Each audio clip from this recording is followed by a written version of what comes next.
ابلیس بنی نوح انسان کا سب سے بڑا دشمن، جس نے اپنے ساتھیوں اور پورے خاندان کو اس کام پر لگا رکھا ہے کہ آدم کی اولاد کو قیامت کے دن کے لیے ناکام کر دے۔ لیکن ابلیس کے ہی خاندان میں پیدا ہونے والا وہ کون شیطان تھا جس نے ابلیس سے بغاوت کر دی اور حضرت محمد صلی اللہ علیہ وآلہ وسلم پر ایمان لے آیا۔ جب اس کی ملاقات نبی کریم صلی اللہ علیہ وآلہ وسلم سے ہوئی تو اس نے آپ کو کیا بتایا، اور اب وہ شیطان کہاں ہے؟ اللہ سبحانہ تعالیٰ نے انسان کو مٹی اور جنات کو آگ سے پیدا فرمایا۔ انہی جنوں میں ایک جن جس کا نام ابلیس تھا، اس نے حضرت آدم علیہ السلام کو سجدہ کرنے سے انکار کیا تھا، جس کے بعد اس کو بارگاہ خدا بندی سے نکال دیا گیا۔ ابلیس نے بنی آدم کو تا قیامت تک گمراہ کرنے کی قسم اٹھائی، اور اسی طرح انسان اور ابلیس کی یہ تاریخی جنگ آج تک جاری ہے۔ دراصل قوم جنات کی تخلیق حضرت آدم علیہ السلام سے کئی ہزاروں سال پہلے کی جا چکی تھی۔ ابلیس جو کہ قوم جنات کا ایک فرد تھا، اس کو بھی اللہ نے انسانوں کی طرح شعور اور نسل بڑھانے کی قوت بخشی تھی۔ بعض شیاطین ایسے تھے جن کو اللہ نے جوڑوں میں پیدا کیا تھا، اور جس طرح انسانوں میں مرد اور عورت کے ملاپ سے بچے ہوتے ہیں، اور اسی طرح شیاطین کے اندر شیاطین کے ملاپ سے بچے پیدا ہوتے ہیں۔ لہٰذا ابلیس کے اقربا، ساتھی اور اس کی اولادوں میں بھی وقت کے ساتھ ساتھ اضافہ ہوتا چلا گیا، اور لشکر ابلیس بنی نوح انسان کو گمراہ کرنے کے لیے اس زمین پر پھیل گئی، اور اسی طرح ابلیس کی نسل مختلف کاموں میں معمور ہو گئی۔ ابلیس کے مختلف بیٹے اور مختلف پوتے مختلف کاموں پر معمور ہو گئے۔ ان میں کوئی انسانوں میں زنا کاری کو عام کرتا ہے، کوئی شیاطین لوگوں میں فتنہ اور فساد پھیلاتے ہیں، اور کچھ انسانوں کو آپس میں لڑواتے ہیں۔ اسی طرح شیطان کی اولادیں اور خاندان بے انتہا ہے جو مختلف برائیوں کو عام کرتے ہیں اور انسانوں کو گمراہ اور گناہوں میں ملوث کرتے ہیں۔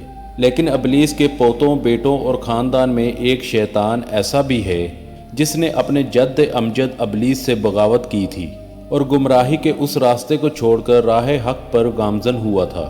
یہ شیطان ابلیس کا پوتا تھا، اور اس نے نبی کریم صلی اللہ علیہ وآلہ وسلم سے ملاقات بھی کی تھی اور آپ صلی اللہ علیہ وآلہ وسلم پر ایمان بھی لایا تھا۔ اس متعلق مختلف کتابوں میں ایک مشہور واقعہ بیان ہوا ہے۔ حضرت انس بن مالک اور حضرت عمر بن خطاب رضی اللہ تعالی عنہ سے روایت ہے کہ ایک روز ہم نبی کریم صلی اللہ علیہ وآلہ وسلم کے ہمراہ مکہ کے جنگلات کی طرف نکلے کہ ہم تہامہ کے پہاڑوں کے ایک پہاڑ پر بیٹھے تھے تو ایک بوڑھا شخص نمودار ہوا جو اپنی لاٹھی کے سہارے چل رہا تھا۔ اس نے حضور اکرم صلی اللہ علیہ وآلہ وسلم کو سلام کیا تو آپ نے اس کے سلام کا جواب دیا، اور آپ نے فرمایا یہ بوڑھا اپنی چال ڈھال اور آواز سے جن معلوم ہوتا ہے۔ تو اتنے میں اس بوڑھے نے کہا جی ہاں، آپ نے بالکل صحیح کہا۔ تو آپ صلی اللہ علیہ وآلہ وسلم نے دریافت کیا تو کون ہے اور تیرا تعلق جنوں کے کس قبیلے سے ہے؟ تو اس نے کہا میرا نام حامہ ہے اور میں ہیم کا بیٹا ہوں جو لاکیس کا بیٹا ہے، اور لاکیس ابلیس کا بیٹا ہے۔ تو اس پر نبی کریم صلی اللہ علیہ وآلہ وسلم نے فرمایا تمہارے اور ابلیس کے درمیان 2 پشتوں کا فاصلہ ہے۔ تو اس نے کہا ہاں، آپ نے بالکل درست فرمایا۔ تو پھر آپ صلی اللہ علیہ وآلہ وسلم نے اس سے دریافت کیا کہ تیری عمر کیا ہے؟ تو اس نے کہا یا رسول اللہ، جتنی عمر اس دنیا کی ہے اتنی ہی میری عمر ہے، یا شاید اس سے کچھ کم ہوگی۔ جن دنوں قابیل نے حابیل کو قتل کیا تھا اس وقت میں بچہ تھا اور میری عمر چند برس تھی، مگر بات سمجھتا تھا اور پہاڑوں میں دوڑتا پھرتا تھا، لوگوں کا کھانا اور غلہ چوری کر لیا کرتا تھا، اور لوگوں کے دلوں میں وسوسے بھی ڈال لیا کرتا تھا وہ اپنے عزیز و اقربا سے بدسلوکی کریں۔ تو اس پر نبی کریم صلی اللہ علیہ وآلہ وسلم نے فرمایا تو بہت برا عمل کیا کرتا تھا۔ تو اس نے آپ صلی اللہ علیہ وآلہ وسلم سے کہا مجھ سے ملامت نہ فرمائیے، کیونکہ میں ان لوگوں میں سے ہوں جو حضرت نوح علیہ السلام پر ایمان لائے تھے اور ان کے ہاتھوں توبہ کر لی تھی، اور دعوت دین کے کام میں ان کی مدد بھی کی تھی، یہاں تک کہ میں 1 سال حضرت نوح علیہ السلام کے ساتھ ان کی مسجد میں رہا ہوں۔ میں نے حضرت ابراہیم علیہ السلام سے بھی ملاقات کی ہے، اور جس وقت حضرت ابراہیم کو آگ میں ڈالا جا رہا تھا تو اس وقت میں بھی ان کے ساتھ تھا۔ میں حضرت یعقوب اور حضرت یوسف علیہ السلام کی صحبتوں میں بھی رہ چکا ہوں، اور جب حضرت یوسف علیہ السلام کو ان کے بھائی کنویں میں ڈال رہے تھے تو میں بھی ان کے ساتھ تھا، اور یوسف علیہ السلام سے پہلے ہی میں اس کنویں میں پہنچ گیا تھا۔ میں حضرت موسیٰ علیہ السلام سے بھی مل چکا ہوں اور ان سے تورات سیکھی ہے، اور جب میری ملاقات حضرت عیسیٰ سے ہوئی تو میں نے حضرت موسیٰ علیہ السلام کا سلام ان تک پہنچایا تھا۔